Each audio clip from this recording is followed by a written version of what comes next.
Hey, today I'm going to show you guys how to use Marvelous Designer to make some outfits for 3D characters. Now this is a complete beginner tutorial, so I'm going to be making a garment from start to finish from scratch. I'm going to go click by click so you can follow along. And I'm even going to show you how to texture and rig the outfit. If you already have a character that you're working with, you can go ahead and use that, but if you need one, I'm going to show you where you can get the one that I'm using. So really quick, let me show you the new character builder tool. It's at character.productioncrate.com. And we created this because we realized it's actually kind of hard to download all the characters from RenderCrate and mix them up and make different outfits. So we've created this tool that lets you pick your outfit before you even download the character. So we're still uploading outfits from the website, but we've got a bunch of them so far. And this just makes it really easy to quickly change the outfit that you want your character to have. So if you want this military vest on these casual jeans and jogging shoes, you can do that. You can change the color of the different parts. Maybe I'll go with a sheriff logo. And maybe we can add a motorcycle helmet. It's actually kind of cool. It looks like he's about to do a bank robbery. We've got female characters here as well. You can change the character's hairstyle. Maybe I'll give her a cyberpunk jacket. Oh, and check this out. Here's that blue velvet jacket that I made in a previous tutorial. We've also got the skeleton warriors up here, so I can change the different armor parts. Now, another really cool thing about this is you can actually upload Mixamo animations. You can download them from Mixamo and upload them right here, but it does come with one or two of our own custom animations that we made ourselves. When you're ready to download something, just click on Downloads here. And we've got multiple different file formats. We got Unreal Engine, GLB, and we've got Blender native files as well. You can also choose which normal map you want. Now over here on the right, we have LOD0, LOD1, and LOD2. That stands for levels of detail. LOD0 is the highest resolution, and then LOD1 is kind of a medium resolution, and LOD2 is the lowest resolution, but it's actually what you're seeing right here in the preview. This is displaying LOD2. Right now, LOD2 is free, so if you have a free account, you can download any character combination on the site as LOD2. And if you have a pro account, you can get the higher resolution models. Now, if you want to follow along with this tutorial that I'm about to show you, where I make an outfit, and you want to use the exact same character that I'm using, click on the male athletic, and make sure you turn off any animations you might have. Select whichever normal map you're planning to use. So if you're going into Blender, you want to use OpenGL. And if you use some other program like Maya or Unreal Engine, you want to use DirectX. And then click over on this advanced tab right here. So what this is going to do is it's going to download the character with no textures and with no clothes, just the mannequin. And it's going to download it at the highest resolution, even if you're a free user. And this is going to allow you to create your own outfits for these characters if you don't quite see what you need from our list. So really quickly, just give it a name that makes sense. Maybe I'll name mine male body. And when I click download on this advanced mannequin page, it's going to download just the character no matter which outfit I choose. When it's done downloading, pop over to Marvelous Designer, but keep this page open because we're going to come back to it. Okay, so now that we have Marvelous Designer open, let's import our mannequin and I can show you around the interface. So I'm going to go up to File, Import FBX, and I want to find the male mannequin file and I'll press Open. So now here's where we're going to set up a bunch of important things. There's no right way to do this. It really just depends on which program you're going into at the end of your process. So we're going to open this up and it's an avatar that we're going to put clothes on top of. You can uncheck this auto create fitting suit. It's not going to work anyway. If you forget to uncheck it, it'll just give you a warning that says it didn't work. And then down here, we can change the default scale. I normally work in Maya, so I like centimeters. If you're working in Blender, maybe you can do meters. Same thing here, the up axis depends on which program you're going into. I'm just going to leave this all how I have it. But feel free to set it whichever way makes most sense for your workflow. I'll press OK. And here's our character imported into Marvelous Designer. So let me give you a quick tour of the interface before we get started. So over here on the left, we have the 3D window. And the way you move around in the 3D window is similar to most 3D programs. You hold down the Alt key, and then you use the left mouse to turn the camera, the right mouse to zoom, and the middle mouse to pan the camera. And actually the same thing in this 2D window over here on the right. Over here on the far left side, we have the library, and this is where you can import pre-made garments, or if you've saved previous projects, you can import them into your other scenes right here. We're probably not going to end up using this library very much, but feel free to explore it on your own time. Over here on the right side, we have the fabric window, and down below we have the property editor, which is context sensitive. When you click on things, all of their settings will pop up in here. So for example, if I click on my mannequin, I can see it highlights his chest, and then we have a bunch of settings over here where we can do things like change the color of the material. Now this character, you'll notice, is broken up into 4 different materials, and that's just the way our character builder system works. So if you want to change the color of your character's skin, you'll have to do it for each one. Doesn't really matter too much what the mannequin looks like though. If you click on the fabric in the top right, you'll get some fabric settings, but that doesn't really mean anything until we get some fabric on the canvas. So let's start making something and I can show you the controls. So the way this program works is we draw 2-dimensional clothing patterns over here in the 2D window on the right side, and they'll appear in the 3D window on the left, and we can fit it to the character.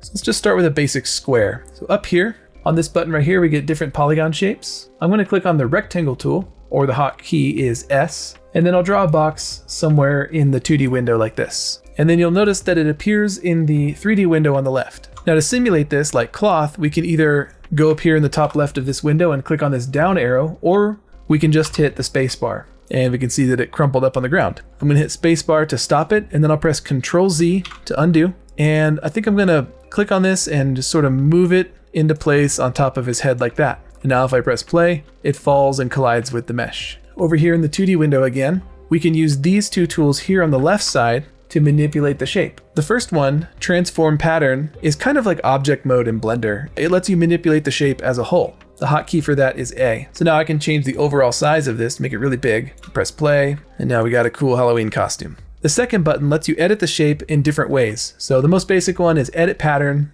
the hotkey is Z, and you can almost think of this like component mode in other 3D programs. So it allows you to grab the corner and change the shape. You can also grab edges and drag them around like this. And now we've got whatever this is. The other one in this window that I use probably almost as much as Edit Pattern is the Edit Curvature tool, which is hotkey C. This allows you to grab an edge and bend it. Now, once the edge has been bent, you can actually go back to the previous tool. The hotkey is Z, and you can click on these and you get these Bezier curves just like in Illustrator. So you can really easily refine the shape of your garment. Okay, we've already looked at the third one. That's how we created the shape. Let's skip over to the fourth one. This is the Internal Polygon tool. This tool allows you to draw internal lines inside the shape. For example, if I go to Internal Ellipse, the hotkey is R, I can draw a circle. So now my piece of cloth has a circle inside of it, which we can do a lot of different things with. For example, if I go to my Transform Pattern tool, the hotkey is A, I can click on the circle to select it and then right click and choose Convert to Hole. So now we have a hole in the shape. Make that hole a little bit smaller. I'll align it over the character's head and then press spacebar. And now we've got a cool poncho. Now, one thing I didn't point out yet is while this is simulating in the 3D window, you can actually grab it with this hand tool and style it. So it doesn't just have to stay where it falls initially. If I want to make more of a cape, I can kind of throw this over his shoulder like that. So you can do all kinds of cool stuff. Okay, now the next tool we're going to talk about is sewing. For that, we need another shape. So I'm going to grab the rectangle tool and I'm going to draw another rectangle that's roughly as long as that edge right there. In the 3D window, let's roughly line it up. Doesn't have to be perfect. And let's go here and choose the segment sewing option, which is hotkey N. And what this allows us to do is sew two edges together. Now, as I roll over these edges, notice that there's this little notch right here. And if I go down, there's a notch right there. And you can see it switches sides depending on where I click on this edge. That's really important to pay attention to, because if I click here and then I do the opposite on this side, we can see in the 3D view that these edges are going to cross. So this corner here is going to sew to there, and this corner is going to sew to there. Now, if that's the way you wanted it and you realized your 3D pattern is aligned wrong, you can always flip this around like that. But these lines just show you what edge is going to get sewn to what. Now, if that's not what you want to do, just press undo and let's resew it without crossing the lines. And we'll press spacebar to simulate and they'll zip together. Very cool. Now, I purposely made this roughly the same length, but that doesn't have to be the case. If we scale this a lot smaller, we can see that this edge here is still going to get sewn to that long edge. It's just going to bunch up. So let's see what that looks like if I press spacebar. So you can see the long edge is sewn to the smaller edge, and we get this sort of pleated look like a pirate shirt. So that's how you create that effect if that's what you're going for. Now, another thing that's important to know about sewing is how to delete seams if you don't actually want them. So if we go back up to the sewing tool menu, the first one is edit sewing, the hotkey is B. If I click on that, I'm able to click on these edges that I've previously created and press delete, and now they won't be sewn anymore. It's also important to know that you don't have to sew this entire edge to this entire edge. We can sew small sections to other small sections. Let me show you what that looks like. So inside the sewing menu again, there's one called free sewing. The hotkey is M. And what this allows you to do is click on this corner or wherever you want to start sewing. And then you can see it's drawing an edge as I move the mouse down. And then I'll just click on that. And then what I can do is click on this edge and start going down. And we'll notice that there's a little dot right there. That shows me where I need to stop if I want the edges to be the same length. So I can click there and press enter. And now this little thing is sewn on to the bigger edge, but it's not bunching up because they're the same length. Okay, and that's really all we need to get started. We could start making our first garment here. And if you're a first timer at this program, I recommend that we make a t-shirt for practice. So let's do that. So I deleted my weird cape thing and now let's create an actual garment. So I'm gonna go up here And instead of using the rectangle tool, I'm going to create the polygon tool because that allows us to draw whatever shape we want. So now what I'm going to do is click right here roughly on the collarbone area, and then I will draw an edge sort of out this way above the shoulder, and we'll go down like that. Put a point there. Let's go down this way, put a point here under the armpit, and then down to about the hips. Let's go across to the middle, click there, and then to finish it off, we'll click back on the original point. So you might be wondering why I drew this shape. Well, I recommend if you're going to make any sort of real world piece of clothing, or even fantasy clothing, try to look up patterns that are as close to what you're trying to do as possible. Because if you don't have experience designing outfits in 3D or in the real world, then the patterns probably don't look the way you expect. So definitely look at real reference. Even if you're doing something completely fantasy, try to base it on something real and then make it as crazy as you want. Okay, so we've got this shape here. I'm going to press C for edit curvature, and that's going to allow me to click on this edge and sort of bend it right here. Let's do the same thing for the sleeve opening, and I'll press A to edit the entire pattern. Let's select it and press Ctrl D. So what Ctrl D does is it duplicates the pattern, but it doesn't just duplicate it, it also flips it and keeps them linked. So if I edit one, it will edit both. So now that I see this kind of lined up with the guy, I can see that the arm opening is a little bit too big. So I'm going to press Z to go to my edit tool, and I'll just drag this up a little bit like that. Don't forget that you can change the curvature here by moving these little handles, just like in Illustrator. Okay, now I'm going to select both of these again. And this time, instead of hitting Ctrl D for duplicate, I'm going to hit Ctrl C for copy and Ctrl V for paste. The reason I did that is because I want another copy of these patterns, but I don't want them to be linked with the other ones because these are the back and they're going to be a little bit different. Notice we get these new patterns here on the back. We got to move these into place, so let me move this back behind him. Now it's really easy to forget that shirts have an inside and an outside, right? So if this is going to be sewn on his back, we actually want to rotate this 180 degrees to face inward. And we can see that it's actually darker on one side than the other. That's how we know what the inside and the outside are. So let's move this into place like that. And then I'm going to go to edit the pattern by pressing Z. And I can see that his neckline on the back is a little bit too low. So let's bring that up and let's make these curves a little bit less extreme. Okay, that's looking pretty good. Now let's sew this together. So for that, we need the segment sewing, or the hotkey is N. And I'm going to sew up the front of this shirt here. And let's sew the back two pieces together like this. Now, if you've never designed clothing in 2D before, it might be kind of confusing to think about how you're going to sew the top shoulder together or which of these get sewn together. So you can actually do this in the 3D window as well. Notice that in the 3D window, we also have segment sewing. So now I can actually click in this window and sew it in 3D space, and it's a lot easier to figure out what you're doing. Now, because of symmetry, we only have to do it on one side. It will automatically sew up the other side for us. Now, before we press play to simulate, I recommend getting these pretty close to the body and lining them up roughly where they go, maybe even a little bit higher than where they go, because gravity is going to kick in before they get sewn together and they're going to drop. Okay, let's press spacebar to simulate, and we can see it's looking pretty good. At this point, we can really see if our t-shirt looks too big or too small. In this case, it looks like a pretty big t-shirt, so I'll probably scale it down. Before you make any decisions, don't forget that you can grab it and move it around. It might just be sitting on him weird. But yeah, I can confirm that it's a little bit too big, so let's make some changes. First thing I'll do is actually just select all of my patterns like this, and I'll just scale it down uniformly like that. Let's kind of put this up on top of his hip a little bit so we get that wrinkle, that nice break in the middle there. Okay, and I can see that the arm opening is still a little bit big, so here's what I like to do. Now I could just grab this point and move it up, but as we can see, this edge here, which is sewn to this edge, is now a different length, so when I simulate, we're gonna get this weird bunching effect like that, which is not really what we want, right? So let me undo that, and what I like to do is actually grab this point here, and then this point here on the back pattern. The reason why I grab these is because no matter what I do now, all four patterns are gonna move together. So if I move this up, we can see that the armhole is shrinking on the front and the back. If I need to make the shirt wider, I can move them out, and you can see all the patterns are getting wider. If I need to make it smaller, I can do this. So it just helps keep everything the same length. Now, if you do get things messed up,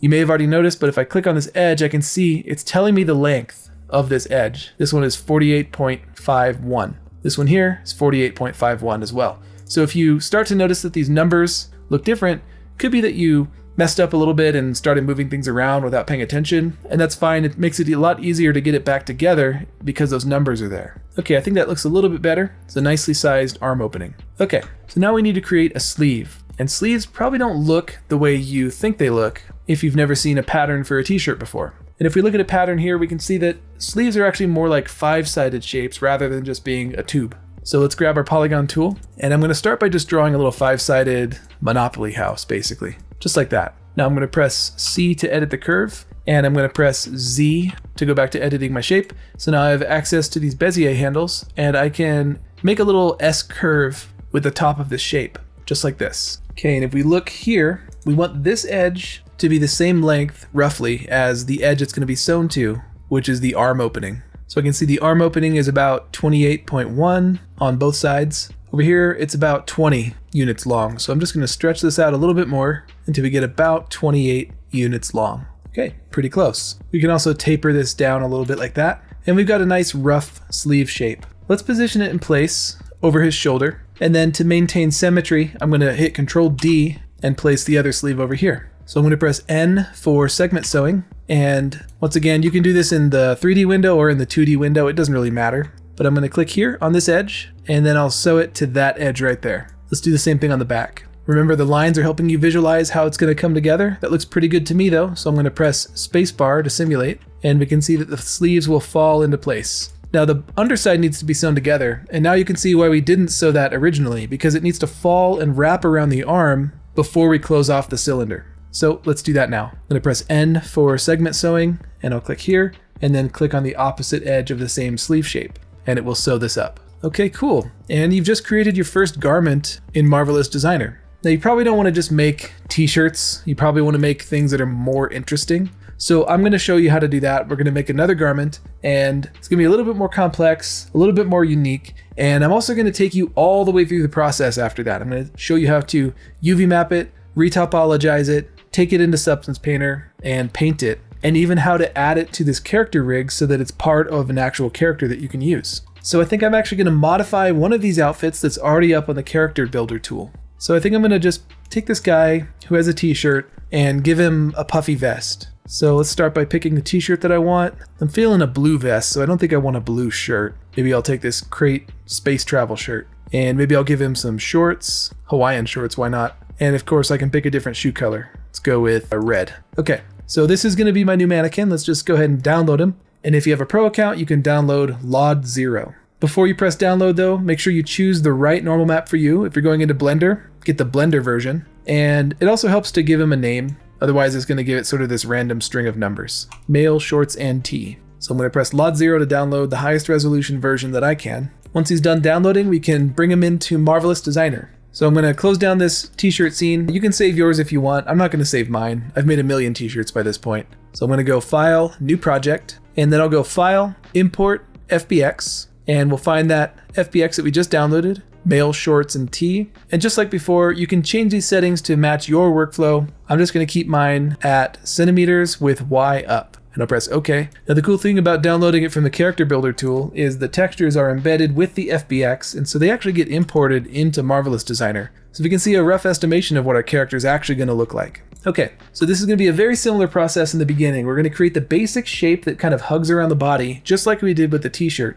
But instead of adding sleeves, we're going to make it a puffy vest with lots of cool details. So just like before, I'm going to use the Polygon tool, hotkey is H, to draw that same shape that we did before. Okay, just like before, I'm going to press C to edit the curve for the neck hole and the armholes. Okay, I'm going to select this pattern and press Control D, and that will maintain symmetry between the front and the back. Then I'll select both the patterns and hit Control C for copy and Control V for paste. And this is going to be the back of the vest. So let's flip this around and move it behind him just like before. Okay, once again, this neckline on the back looks a little bit low, so we can make that adjustment over here in the 2D pattern window. So far, we're doing the exact same thing that we did with the t-shirt. There's no difference yet. Okay, the next step, of course, is to sew it up. So let's press N for segment sewing, and I'm going to sew this edge here on the side of his body, and then we're going to sew the edge up here across the top of the shoulder, and let's sew up the back of the vest. But we're not going to sew up the front because I want it to hang open. Okay, let's press spacebar to simulate, and we can see that it's kind of caught under his shirt. So let's see if we can get that out of there. Okay, one thing that can help, if it's not really laying on his body right, you can temporarily sew up the front just to get it to go around his body the way you want, and then you can delete that later. So let's press N and actually sew up that front for now. Okay, also by doing this, we can see that the vest is way too tight. It's actually too small. So sometimes it can help just to do that to visualize it. So I'm going to press Z to edit my pattern, and let's grab these outside right edges of the front and the back, and I can kind of do this to increase the width of these patterns. And now we've got a vest that actually is big enough to fit around him. Feel free to take a few minutes here to adjust any of the patterns just to your liking to make it look a little bit closer to what you were envisioning. Okay, once it feels like it fits them a little bit better, we can press B to edit the sewing on this pattern and click on this one here on the front and press delete. And now it'll fall open again. But it kind of hangs on his body now a little bit closer to how we wanted it to. Okay, let's pause for a second and talk about fabric properties. So if I click over here in the top right, we can see that there's a material applied called Fabric 1. If I click on that,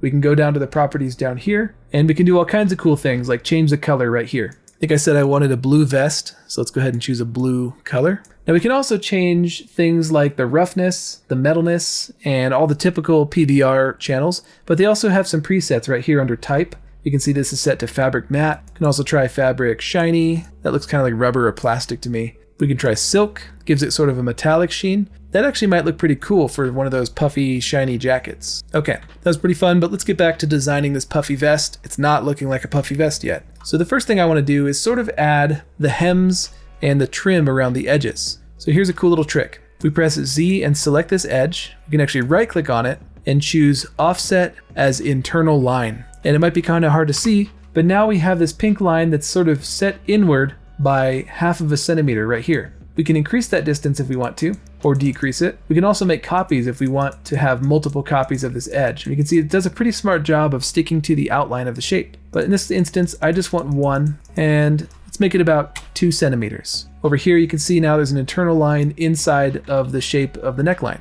Let's do the same thing on this sleeve. You can right click and go offset as internal line, and it remembers your previous choices, so you can just press OK. Do the same thing on the back pattern, and you can do multiple edges at the same time. You don't have to click them one at a time. So now you can see we got kind of this trim thing going on around the outside of the jacket. Let's also do this edge right here. So I'm going to click on that, right click and go offset as internal line, press OK. Now we've got this instance up here where these two edges sort of cross. That's fine. You can leave it like that how you want, or you can make a decision to have this line here end at the neckline. So I can grab this point and actually drag it down and snap it to this edge. Now, if it's not snapping, here's another little trick you can do. You can right click on this little point here and say extend or trim to internal line. What it's gonna do is it's gonna grow this vertical line until it hits something else, and it'll snap right there. So it's a neat little trick if you need things to actually be touching. Okay, now if we look at an example of a puffy jacket, we have what's called internal quilting. So let's do something cool like that with our jacket. I'm gonna click here on this bottom edge, and I'm gonna also click on the bottom edge of the back pattern right here. So I have both of them selected, and let's right click and go offset as internal line. And let's increase the number of copies and also increase the distance between them. And I think I'm gonna go up to about the chest level like this. I'm gonna press OK. And now we have these internal stripes going up the jacket. Now I'm gonna take the time to actually make sure these end at this line here. So I'm gonna grab all of these points here that are going to the outside of the pattern, and I'm going to drag them holding shift backwards like this so they go inside of this line, if you can see that. And then once again I'll right click and go extend or trim to internal line, and they should extend to this line here. Cool. Let's do the same thing on this side. In this case it looks like it's just 2. Move them in, and then I'll right click and go extend or trim to internal line. Okay, so if I press spacebar I can see we're not quite getting the quilted look yet, but we're getting closer. Now to get the quilted look, we're actually going to construct this the way that real quilted things are constructed in real life. And the way they do that is they make 2 layers and they stuff it with something. So let's press A to select all of our garments like this, and I'll hit Control C, Control V to copy and paste it, and I'll move it up here like that. Now in the 3D view you can see it's kind of lined up this way. It's not exactly what we're looking for. So let's move this down kind of outside of his body like that, kind of stage it where it's going to go. And we're literally going to sew these to each other to create a layer where we can put stuffing in between. Now let's sew these 2 versions together. So I'm going to press N for segment sewing, and let's start with just the outline of all these shapes. Now remember, we have symmetry, so we don't have to do this for all 8 patterns. We just have to do one side of each. So I'm going to click here, and this is the big edge that's kind of the sleeve opening. I'll click that, and I'll click the same edge on this copy down that way. And I like to visually inspect it in the 3D window to make sure it's going to sew it where I want it to go. Let's do the top of the shoulder. So I'll click this, and I'll go down to this one and click the same edge on that pattern. Now let's do the neck opening. So I'll click here, click the same edge on this one down here, and then the opening of the front of the vest like this, then the bottom edge, and then the side. Okay, now once again, because of symmetry, we don't have to do this side. It's already done, so let's do the back now. Let's do the same thing. I'm going to start on the arm opening, and I'll move it down here. Let's do the top shoulder. And now we're getting a warning that says overlapping sewing line. What that means is what we just tried to sew is already sewn. Now you don't have to keep track of what's already sewn. The warning will pop up and you can just press OK. But if you get that warning, that's what's happening. So just continue around the outline. Let's click the neck opening, same edge down here. We'll do the back inside edge. Looks like it's already been sewn. Let's do the bottom and the side. And I get that warning. So that means we're all good. Let's go ahead and press spacebar to simulate and see if it worked. Okay, looks all right. It doesn't quite look like a puffy vest yet, but again, we're getting closer. So now that everything looks like it's lined up and it's gonna work, we need to go through and sew all of the internal edges to their twins. So this could be kind of tedious, but it's worth it. So once again, let's grab our segment sewing tool, and I'm gonna grab this internal edge on the sleeve and sew it to the same one on the bottom. Let's do this hem line on the neck, and then this vertical internal line right here. And then we'll go down and do all of these ones here that are horizontal running across. It's very easy to kind of zone out and click on the wrong edges, so just be careful. But remember, you can always delete your work and go back and try it again if you mess up. And we're done. Okay, let's press play and just go around the model while it's simulating to make sure you're not seeing anything freak out. If you sewed edges to the wrong ones, or if you sewed them backwards, you're probably gonna see some flickering and twitching and kind of spiraling. If that happens, just press stop, press undo, delete the sewing in the area that's kind of freaking out, and just try to resew it. Because 90% of the time, it means you clicked on the wrong edge when you're sewing things together. So now we've got this quilted vest going, but it still doesn't quite look the way we want. So the real trick now is to change the size of either the inside or the outside. And the reason we do that goes all the way back to the beginning when I showed you what happens when you sew edges together that are different lengths. So what I want to do is select my inner pattern and maybe make it a little bit smaller, not too much, just a little bit, and grab my outer pattern and make it a little bit bigger. So now all of the edges that are sewn together are different lengths, and we should get some bunching up. You can already see it looks a lot better. It looks like a puffy quilted vest. So there are some ways we can enhance this. So the first option is, if you can get away with it, just keep changing the size. You don't want to make the inner layer too small because then it will be too small of a garment for him, and you don't want to make the outer layer too big because then it'll be too baggy. But you can keep making these sizes more different from each other, and you'll continue to get more of a wrinkly effect. The other thing we can do is actually increase the internal pressure as if it's a balloon. We're filling it up. You can actually do that in this program. Now pressure works like this. The inner surface of the model is almost like blowing air inward, but we have a problem. If I hide the avatar, I can see that both the inner layer and the outer layer are facing inward towards the body. The darker color is showing me that it's the internal surface of a garment. And that's where the air comes out. So if they're both blowing in one direction, it's just gonna kind of blow off his body, right? So what I wanna do is select all of these inner layer patterns, and then in the 3D window, I wanna right click and go flip normal. So now the inner layers are actually facing inward towards the body. That means if we increase the pressure, the model is gonna inflate like a balloon. So here's how you increase the pressure. Select all of your patterns, and then over here we can see there's a slider called pressure, and it's set to 0. I recommend turning this up extremely slowly because it's very sensitive. So I'm gonna click on this and just type in 1. And we can see that the slider barely moved, but that's probably enough. Now, if I press spacebar, it's gonna slightly inflate. If you wanna keep going up one number at a time, feel free. So let's type in 2, it inflates a little more. The reason why I'm going very slowly is this. If I type in a big number like 10, we can see that it gets really puffy and doesn't even touch his body, right? Which might be the look you're going for. If you go too crazy, it's gonna actually try to fly off of his body like this, which doesn't look right. But we can see that it's working. It's actually inflating like a balloon now. So if you have to make balloon animals or inflatable furniture or something like that, this is a good program to do it in, right? What I recommend doing is changing the pressure to something like 2, and then select the outer layer and set the pressure to just a little bit lower, like 1. Because what that will do is inflate the vest, but the layer that's blowing air outwards into the world is stronger, and so the vest will still try to stick to the body. Okay, now another way to get better wrinkles is to increase the detail of our mesh.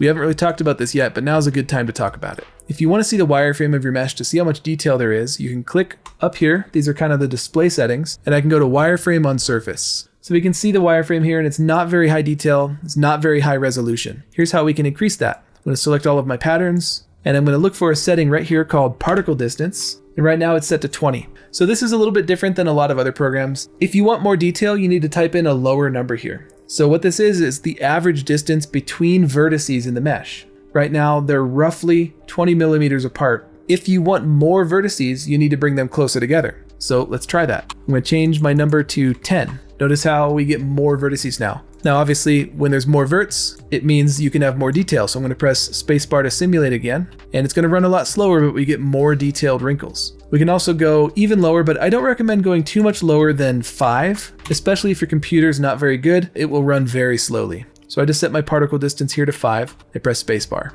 I can see it's running extremely slowly for me. And if I look at the wireframe, I can see the mesh is a lot denser. Okay, so we're about to start UV mapping, but as you may notice, his vest is kind of shifted. It's kind of slouching off of his body, and I kind of want to update the position of this and the way it's laying on his shoulders. So I want to do that, but I don't want to do it at this high resolution because it'll just take too long. So I'm going to temporarily turn down the resolution of the mesh by changing the particle distance to something like 15 or 20. Let that update. It's going to take a little while. You can see we lost a lot of the detail, but that's fine. We'll get it back. I'm going to press spacebar to simulate, and now it's much easier and quicker to move this thing around and get it sitting on his body the way we want it to sit. So UV mapping is actually pretty easy. We're going to go to Window, UV Editor, and as you can see, it's already kind of UV mapped for you.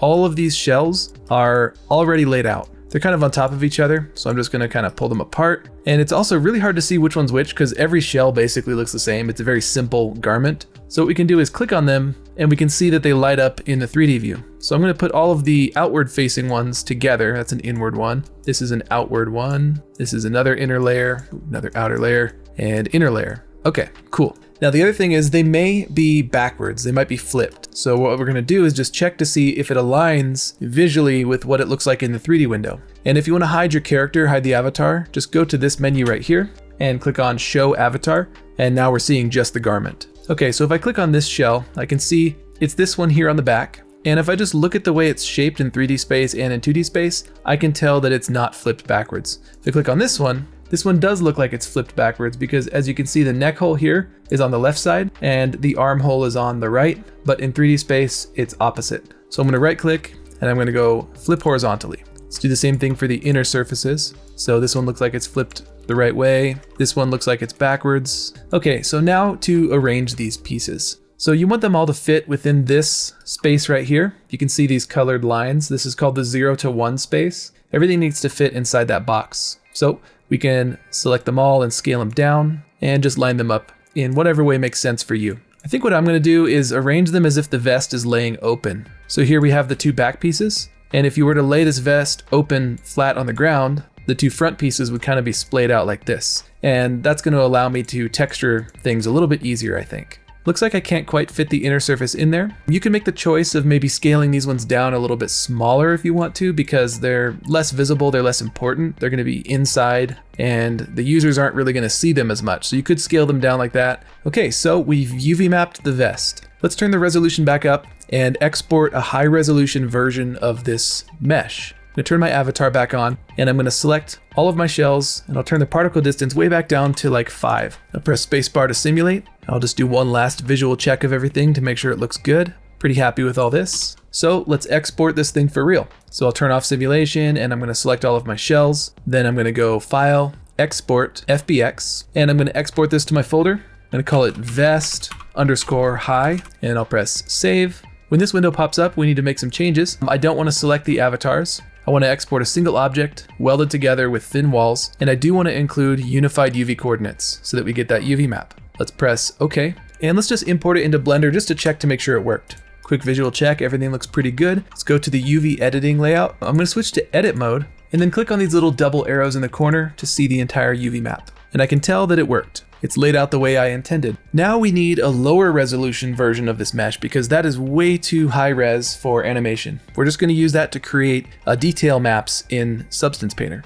There are lots of different ways to create a lower resolution version of this mesh. Generally, this is called Retopology. It can be done in Blender or whatever 3D package you're using, like Maya, Cinema 4D. It can be done in ZBrush, but it can also be done right here in Marvelous Designer. For a really complex outfit, I actually recommend manually drawing your retopology. But this is a pretty simple garment, so I'm going to use Marvelous Designer's automatic tools. If you want us to go into more depth about this process and show you guys the more advanced features or the more advanced ways of doing retopology, let us know down in the comments, and we can do a special video just on that. But either way, I always try the automatic tools first, just in case they work, because if they do, it saves you a ton of time. So if I want to see my mesh, I'm going to come up here, and I'm going to turn on Wireframe on Surface, and we can see that the mesh is made up of triangles. I want to change this to quads. So let's select our entire pattern, and I'll scroll down to where it says mesh style triangle and change that to quad optimized. And now it's going to think for a while because this is a pretty heavy operation. And we can see that it's turned into quads now, and it's actually a pretty decently optimized mesh, but I think it's still too many polygons for me.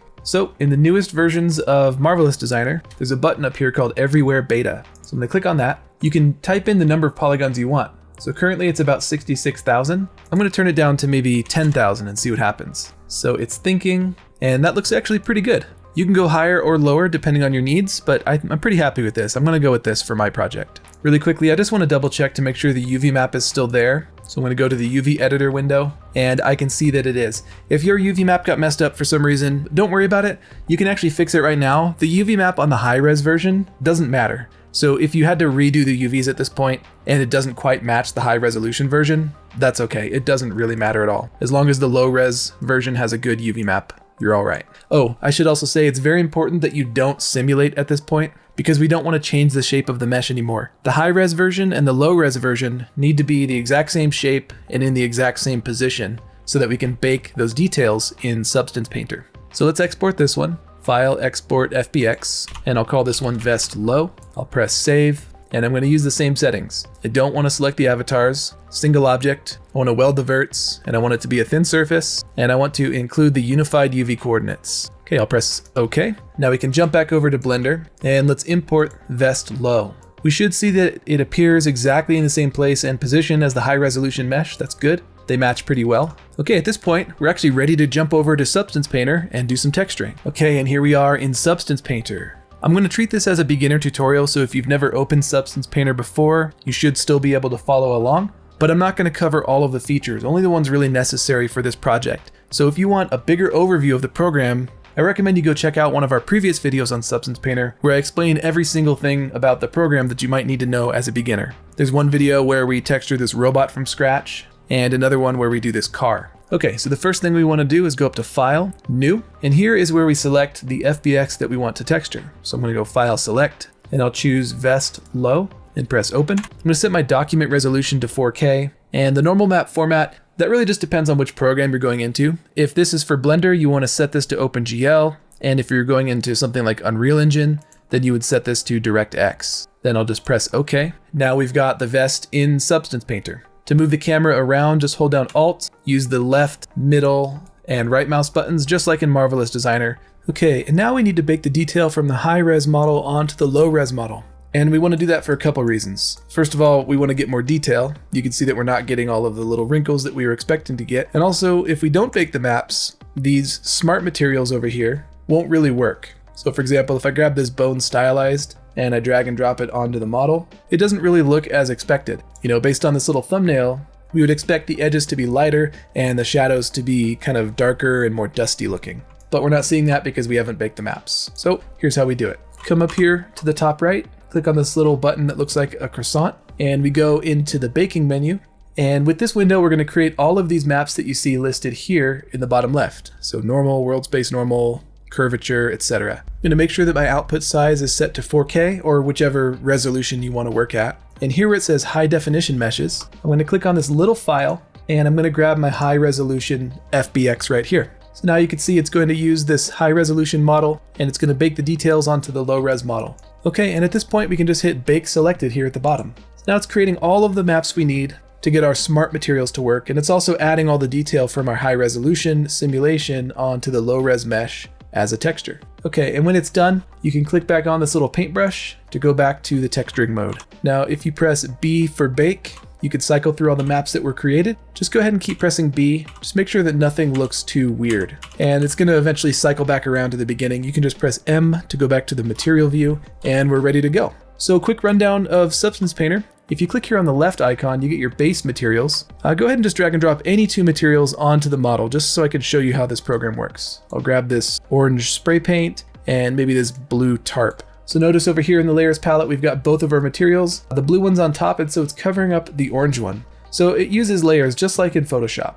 If you want to see both of these materials, we need to create a layer mask. We could do that by either clicking on this little square and choosing add a black mask, or you can actually right click on the layer and add a black mask just like this. And now we can actually use our paintbrush to just paint directly on the model. and you can press X to invert and remove the mask. So we're painting a black and white layer mask just like in Photoshop. And that's really the essence of Substance Painter. It's just manipulating masks and revealing materials to create certain effects. Now a smart material is different. If you click on the second icon here, you see another list of materials. These are the smart materials. Go ahead and grab that bone stylized from earlier and drag and drop that onto the model. Notice that the bone material looks different from the first time I tried it before we baked our textures. And that's because when you bake your textures, now the computer knows where the edges are and where the deep recesses are, so it knows where to place the dust. And if you look up at the layer palette, we can see that this looks a little bit different. The smart material is actually a folder full of 2 other materials. And it's got kind of a pre-made mask already laid out on the dirt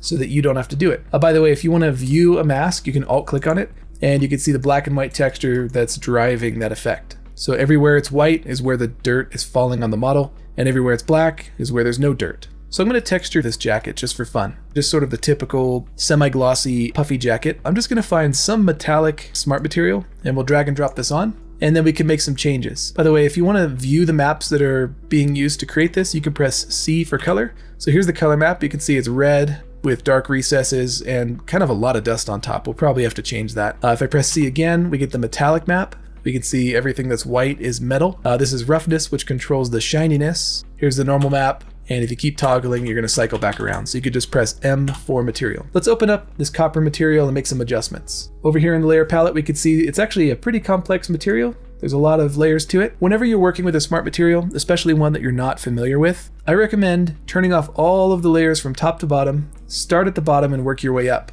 Because every smart material is going to be set up very differently, and sometimes it can be hard to tell what's going on, especially if they're user-made. They may not be labeled properly or organized very well. So once again, just start at the bottom, work your way up. So I can see here we got base metal. Now for this though, I want a blue metallic vest. So I'm going to click on the base metal, and then I'll look down here at the properties and I'll change the color to more of a blue. I also don't want it to be this shiny, so I'm going to increase the roughness, and maybe I'll also turn down the metalness so it's not so metallic. Okay, I think we've got that layer worked out. Let's turn on the next one, dirt. So this is the deep recesses. If you press C for color again, you can see what the color actually looks like. I like the effect, but I think it's a little bit too intense. First of all, I think it's too sharp of a transition between the light and the dark blue. And also I think the dark blue is too dark. So let's soften this up a little bit. I'm going to click inside the layer mask for the dirt, and I can see that there's something in there called mask editor. So I'll click on that, and let's see what kind of controls it gives us down in the properties. I can see there's a contrast slider that's up pretty high. Maybe if I turn that down, we'll get sort of a softer effect.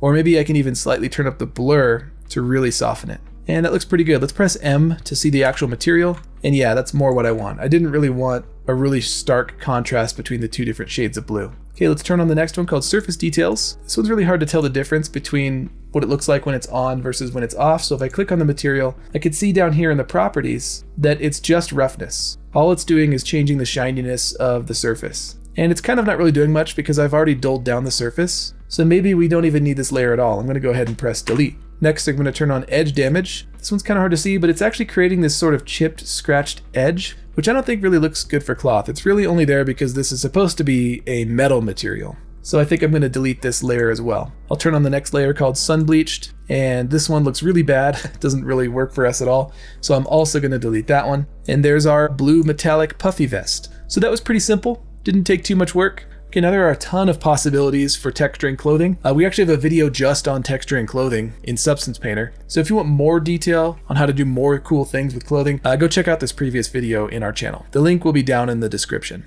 But I think this is good enough for our purposes right now, so I'm going to show you how to export this to Blender. I'm going to go up to File, Export Textures. Okay, make sure you click here to direct the files to where you want them to end up. If you want to see exactly which maps are going to be exported, you can click right here, and then you get this list of what's going to be exported. Chances are there's some in there that you're not going to need, but I like to just export all of them. It doesn't take too long, and then I can decide later once I see them which ones I actually need. All that's left to do now is just press export and let it do its thing. All right, let's go jump over to Blender and I'll show you how to plug them in. Once you're in Blender, go to File, Import, choose FBX, and import that vest low model, and then click on your shading tab. Okay, if you don't already know how to plug textures into Blender, let me show you the easiest way to do it. You can do it with one click, but for that to work, we need to turn on a plugin. Don't worry, it's a free plugin and it comes with Blender. You don't have to download anything, you just have to activate it. So I'm gonna go Edit, Preferences, go to the Add-ons menu and search for Node Wrangler and just make sure that's activated. Next, I'm gonna delete this normal map that's already here Then I'll click on the model and press Ctrl-Shift-T.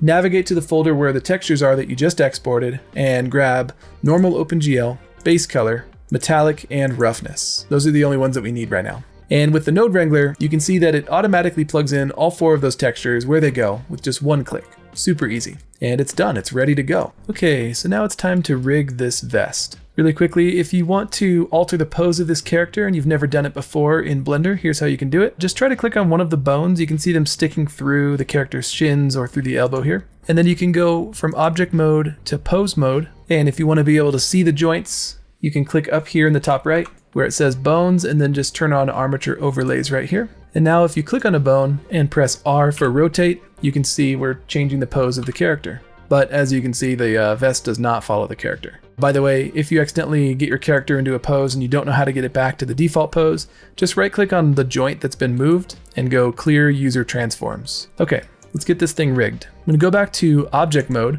and I wanna click on the vest and then shift click on the skeleton. With those both selected, press Ctrl-P for parent, and I'm going to choose with automatic weights. So now if we move the character again, we can see that the vest is moving, but it's not moving correctly, so we need to fix this. Now, if we were rigging from scratch, it would be a little bit more difficult, but we can actually start by copying the weights from the t-shirt to the vest. It still won't be perfect, but it'll be a little bit better. So go back to object mode, click on the t-shirt first, and then shift click the vest, and then go up here to weight paint, and then this little menu that says weights, click on that and go down to transfer weights. Now we're going to scroll down to the bottom of the screen to this little window that pops up, and where it says source layers, I'm going to change this from active layer to by name, and where it says destination layer, I just want to make sure it says all layers. Okay, let's go back to object mode and let's select the skeleton once again, and then I'll go to pose mode and we'll test rotating this. You can see we're still getting some issues here, but it's a lot better than it was. We can fix this pretty easily.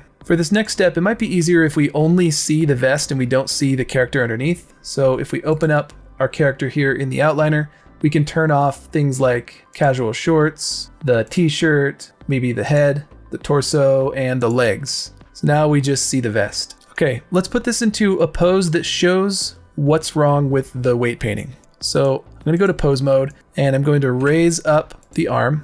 And maybe I will also bend the spine backwards. So this pose really shows off which areas need work. To start painting weights, we want to go to object mode and you want to select the skeleton and then shift select the vest, and then we'll switch to weight paint. And now we can alt click on these joints and we can see how they're affecting the mesh. So right here, this arm joint I can see is affecting the armpit of the mesh way too much. So let's fix that. So I've got this paintbrush. And right now it's set to weight 1, which means it's going to add influence to this joint. But I want to remove influence. So I'm going to turn down the weight to 0. And now when I paint, it's going to take away that influence. Now you can see the mesh gets kind of tangly. It's kind of hard to get it to do what you want. And there's one setting that might help you with that. If you go up here to the brush menu, you can turn off this checkbox that says front faces only. And that's going to help you paint through the mesh and remove influence from where you don't want it to be. You can also increase the radius of the brush if you want to affect a bigger area, which is pretty nice. You can see down here that the inside of the vest is actually poking through to the outside. I'm just going to alt click on the joints down the arm to see which joint is affecting it. Looks like when I click on this thumb joint, this lights up, so that's being affected. So I'll go ahead and paint that away. Okay, let's do the same thing on the other side. Still looking a bit crunchy, so what we can do next is switch to the next tool down over here, which is the blur tool, and that's going to soften some of the crunchiness. I'm just going to go through and paint this, and you should see some of that craziness disappear. I'm actually going to alt click on all the joints one by one and just paint away any of the sharp, crunchy borders like this. And that should soften and smooth the transition. Now, I'm not really a Blender user. I come from the Maya world. I don't really do a lot of rigging in Blender. So if you have any tips for me on how to make this process quicker and smoother, be sure to leave a comment down below because, it's not too bad, but it is a little bit tedious, and I'm sure that someone out there has cool workflows for me that will speed things up. Okay, once it's looking a little bit better, it's a good idea to turn the layers back on that we turned off before. And the reason for that is we want to make sure that nothing is clipping. So let's go back to the default pose. You select your skeleton and go to pose mode. You can shift select all of the joints that you moved, and then right click and go clear user transforms. And now we can move all these joints one at a time and make sure that the vest is moving the same as the under layers. Because if it's not, then we need to do a little bit more adjustment. And it actually looks okay. Everything seems to be moving together, which is what we want. And now you can apply your own animations to him from Mixamo, and the vest will follow along properly. Alright, and that's it. Making clothes for your 3D characters is not as scary as it seems. But that was a pretty simple garment, so if you guys like this and you want to see how to make maybe a more complex outfit, be sure to leave a comment down below. And if you make any cool outfits for these character builder guys, or you make any cool scenes with them, be sure to tag us on Instagram with it or post it to our Discord because we definitely want to see that. Alright, later creators.